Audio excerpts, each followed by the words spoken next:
ఆలోచన చేయండి. వీళ్ళ పచ్చ మీడియా ఏ రకంగా జగన్మోహన్ రెడ్డి గారి మీద రోజు వార్తల్ని, అంటే తప్పుడు వార్తల్ని ఏ రకంగా వండి వారుస్తున్నారు. మషాళాలు దట్టించి, చంద్రబాబు ఇచ్చిన సమాచారానికి మషాళాలు దట్టించి ఏ రకంగా ప్రజల్లో జగన్మోహన్ రెడ్డి గారి పట్ల ఉన్న ప్రేమని ఎలా తగ్గించాలి, లేదా చంద్రబాబు నాయుడు గారికి కూటమి ప్రభుత్వం మీద ఉన్నటువంటి పెరుగుతున్నటువంటి ఏహ్యభావాన్ని లేదా కోపాన్ని, దానికన్నా జగన్మోహన్ రెడ్డి గారి మీద ఈ ద్వేషాన్ని ఏ రకంగా మలచాలి, ఇటు నుంచి అటు మలచాలి, లేదా జగన్మోహన్ రెడ్డి గారి మీద నిందలు ఎలా వేసి వీళ్ళకు ఉన్నటువంటి దేశాన్ని పక్కదారి పట్టించాలి అనేటువంటి ఎత్తుగడలు చూస్తే సిట్ అనేది అంటే ఎక్కడా తప్పు లేనటువంటి సిట్లో ఒక సిట్ని ఏర్పాటు చేసి ఆ సిట్టుని 1,00,000 కోట్ల అవినీతి జరిగిందని చెప్పని మొదలు పెడతారు. జగన్మోహన్ రెడ్డి గారి ప్రభుత్వంలో 2014 నుంచి 19 దాకా లిక్కర్ స్కామ్ అని, లిక్కర్ స్కామ్లో 1,00,000 కోట్ల అవినీతి జరిగిందని చెప్పని ఇష్టారాజ్యంగా మాట్లాడతారు.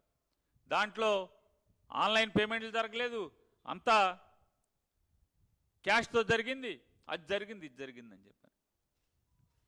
ఎవరు ఎన్నిసార్లు ఏం చెప్పినా ఎక్సైజ్ వాళ్ళు చెప్పారు, సాక్ష్యాలు చెప్పారు అందరూ. ఆఖరికి దాంట్లో పనిచేసేటువంటి ప్రతి ఉద్యోగి చెప్తున్నాడు, అయ్యా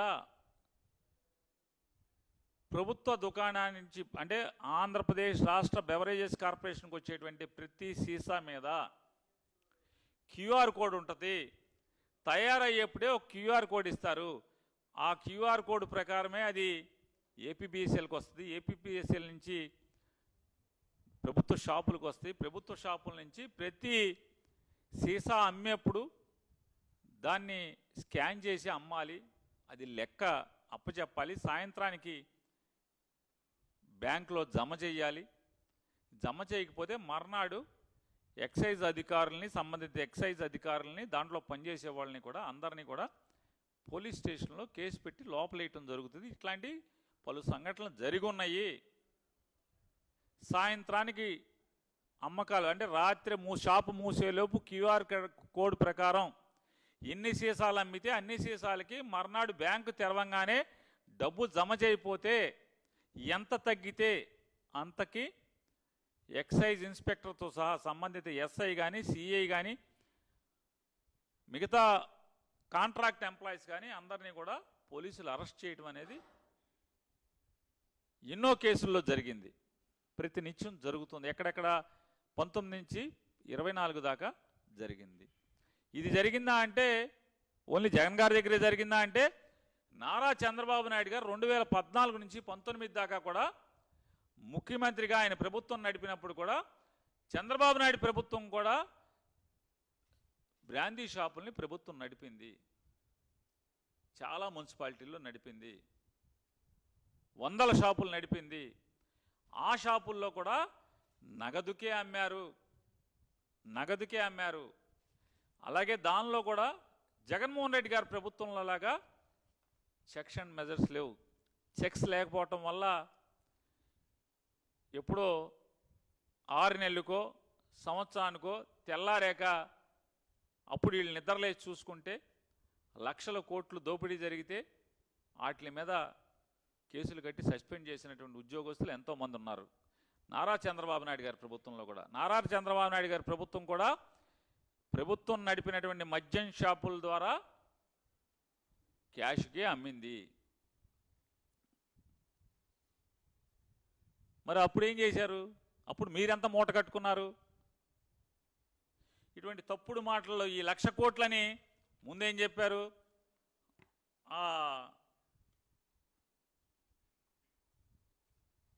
వాసుదేవ్ రెడ్డి కీలకం అని చెప్పి మాట్లాడారు. ఇవాళ ఇవాళ ఈ 11 కోట్లు ఏం చెప్తారంటే మొత్తం వార్తలు ఇస్తున్నారు. 12 డబ్బాల్లో 12 అట్టపెట్టెల్లో 11 కోట్ల నగదు దొరికింది. ఆ నగదు 2004 జూన్లో దాచుకున్నాడంట రాజకేశ్ రెడ్డి.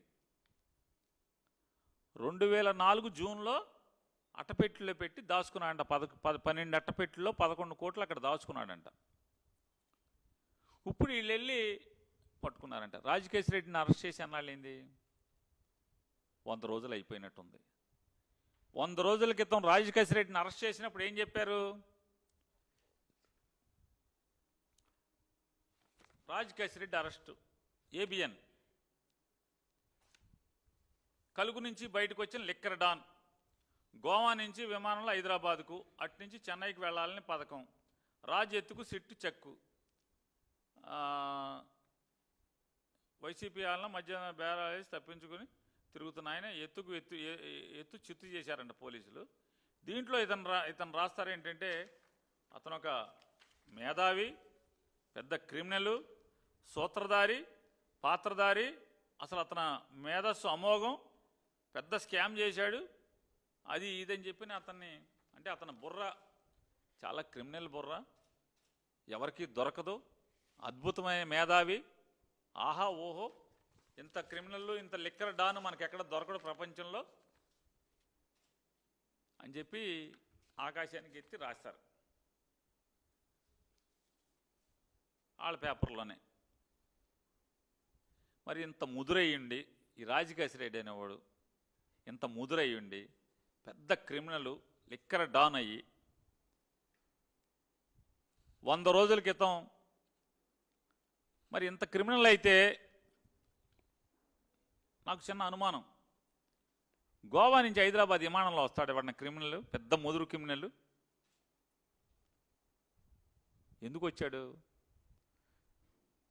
మీరు మాట్లాడుకోబట్టి వచ్చి ఉంటాడు, లేకపోతే ఎందుకు వస్తాడు మీరు చెప్పండి.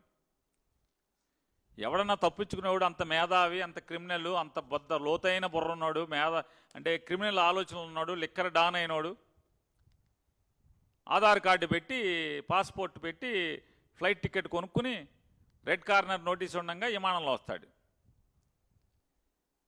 మీరు సొద చెప్పాలి, పోలీసు ఆహా ఓహో ఎత్తుకు పై ఎత్తు చిత్తులు మీరు రాయాలి, మీరు నమ్మాలి. ప్రజలు ఆలోచించండి ఒకసారి. ఇతను పెద్ద క్రిమినల్ అంటున్నారు, బుర్ర పాదరసం అంటున్నారు, లిక్కర్ డాన్ అంటున్నారు, 1,00,000 కోట్లు ఎత్తేసాడు ఇతను అంటున్నారు. ఇంత ముదురంట గోవా నుంచి విమానం ఆధార్ కార్డు పెట్టి పాస్పోర్ట్ పెట్టి టికెట్ కొని హైదరాబాద్ వచ్చాడు, మేము చిత్తు చేసి పట్టుకున్నాం పారిపోతుంటే విదేశాలకని. మరి అంత ముదురు ఈ 11 కోట్లు మీకోసం అక్కడే ఉంచాడా ఇప్పుడు దాకా?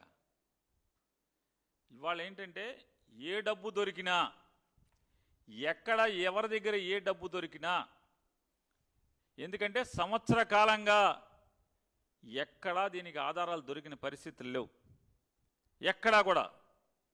ఎందుకంటే స్టోరీలు కథలు తప్పితే, ఇదో సినిమా స్టోరీ లాగా కథలు చెప్పుకుంటూ వెళ్తామే తప్పితే ఎక్కడా కూడా ఆధారాలు దొరకని పరిస్థితి. ముందేం చెప్పారు?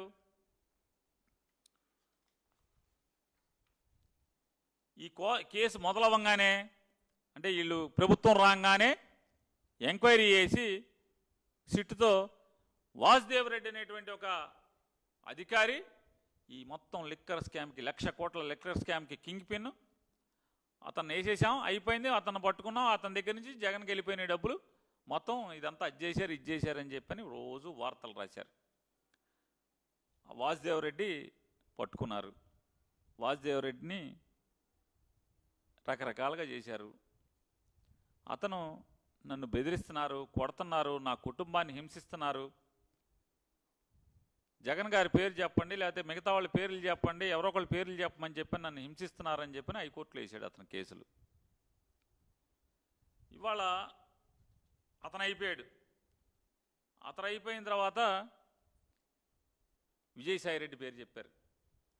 అబ్బో అసలు ఆహా మొత్తం దీనంతటికి వెనకాల విజయసాయిరెడ్డే కథ, కమామిషు, అది అన్నారు, ఇది అన్నారు, అయ్యి అన్నారు. వాసుదేవ్ రెడ్డి అయిపోయింది, బెయిల్ మీద వెళ్ళిపోయాడు, రిలీవ్ చేశారు డిపార్ట్మెంట్ ప్రభుత్వం నుంచి. మీరు విజయసాయిరెడ్డి అన్నారు, అసలు మొత్తం విజయసాయిరెడ్డి కనుసన్నల్లో నడిచింది మొత్తం అంతా కూడా సాయిరెడ్డి సాయిరెడ్డి సాయిరెడ్డి అన్నారు. సాయిరెడ్డి గారు మాయమైపోయాడు. ఏమయ్యాడు అంటే మీకు అనుకూలంగా వెళ్ళిపోయాడు, ఆయన అమాయకుడు అయిపోయాడు. వాసుదేవరెడ్డి అమాయకుడు అయిపోయాడు, సాయిరెడ్డి గారు అమాయకుడు అయిపోయాడు. రాజకేశ్రెడ్డి వచ్చాడు. రాజకేశ్రెడ్డి ఆహా ఓహో అన్నారు, ఓ మేధావి అన్నారు, క్రిమినల్ అన్నారు, మొత్తం అదన్నారు ఇదన్నారు. ఇక ఎక్కడితో మొత్తం జగన్ వేసేయటమే లోపల. రాజకేశ్రెడ్డి అయిపోయింది. రాజకేశ్రెడ్డి మొత్తం డబ్బులన్నీ జగన్ దగ్గర ఉన్నాయి, వేసేయడం అన్నారు. ఇప్పుడు రాజకేశ్రెడ్డి అమాయకుడు అయిపోయాడు. రాజకేశ్రెడ్డి మేధా వల్ల, లేకపోతే మాఫియా వల్ల, లిక్కర్ మాఫియా వల్ల, డాన్ వల్ల అమాయకుడు అయిపోయాడు. OSD Krishnamohan Reddy, retired IAS Dhanunjaya Reddy. అసలు మొత్తం వీళ్ళే సూత్రధారులు, పాత్రధారులు, ఆధారులు, ఈ దారులు అని చెప్పని వాళ్ళని అరెస్ట్ చేశారు. ఏమో ఇద్దరు రిటైర్ అయిపోయి ఆ మామూలుగా అసలు దేవుడు ఎప్పుడు పిలుస్తాడని ఎదురు చూస్తున్నారు వాళ్ళు. రిటైర్ అయిపోయారు కదా, అన్నీ ఉడికిపోయి రిటైర్ అయిపోయి కృష్ణారామ అంటే మామూలు జగన్మోహన్ రెడ్డి గారి దగ్గర సేవ చేసుకుంటున్నారు.